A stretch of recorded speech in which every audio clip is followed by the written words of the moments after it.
that is, do I show partiality towards certain individuals? So last week, a couple of weeks ago actually, somebody across the street from us sold their house. The new neighbors are moving in. I'm standing in the window and I'm giving Angela a synopsis of who they are.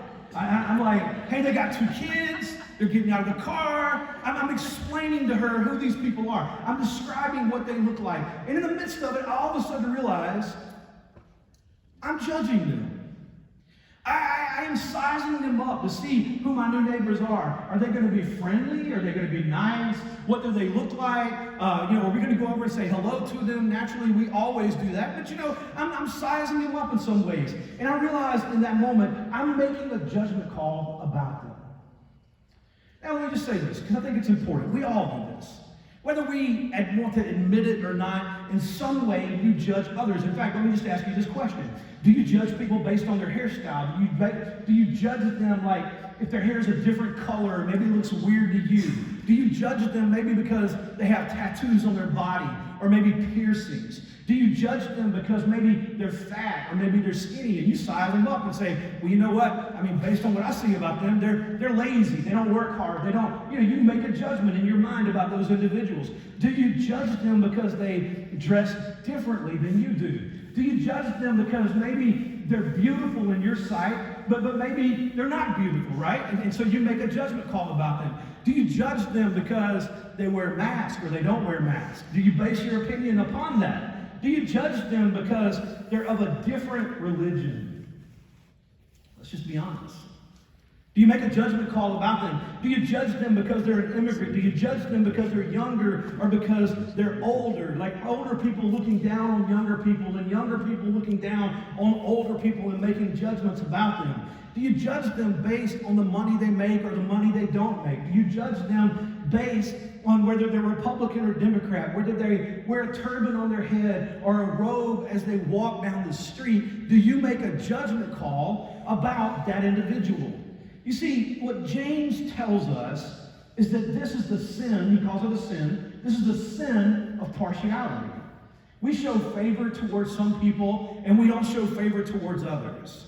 We prejudge people based on what we see, and this is a very serious sin to God. In fact, in Deuteronomy chapter 10, verse 17, it says this: God never shows partiality, and he cannot be corrupted.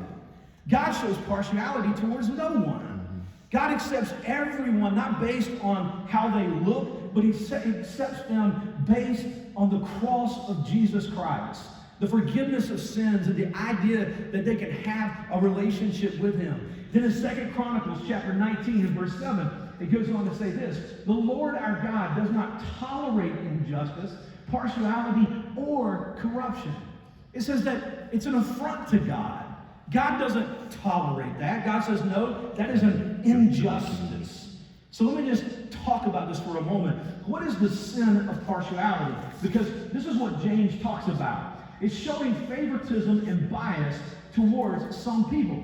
It's showing favoritism or bias towards some people. Now, it can be based upon the color of their skin. It can be based upon the way that you look at them. It can be based upon friendship. It can be based upon relationship. But you favor certain individuals over other individuals. Now, I got to tell you, as a pastor over the years, being, I guess you could say, someone who leads in this community, there have been times that there is favoritism or bias has been shown to me. Let me just give you an example. I remember I had a staff member and his family with me. We went out to eat one night. We were at a particular restaurant. The person that owned the restaurant recognized me. We were told there was a 45-minute wait. A few minutes later, he walks over to me and he says, Pastor Marty, we can get you seated right now. That was favoritism, right? Partiality being shown to me. Now, some of you may think, no big deal. But can I tell you something? I don't accept favoritism or partiality. In fact, back when we were, as a church, getting ready to kind of go through the hurricane, I remember the PA that the church hired was sitting in my office with a board. He looked at me and he said, if you hire me, he said, I'll do your house, his house, her house, and his house for free. I said, no, you won't. That's not going to happen. That's partiality. That's you do something for me, I'll do something for you. And you've got to be very, very, very, very careful. Now, have I always done right? No, I'm going to tell you, Pastor Marty had done right. That night, there was a 45-minute wait. I was with that staff member and his family. The guy said, hey, we can seat you right now. I was like, praise God, that's all. But then I sat down and I went, you know what? I would show preferential treatment over everyone else.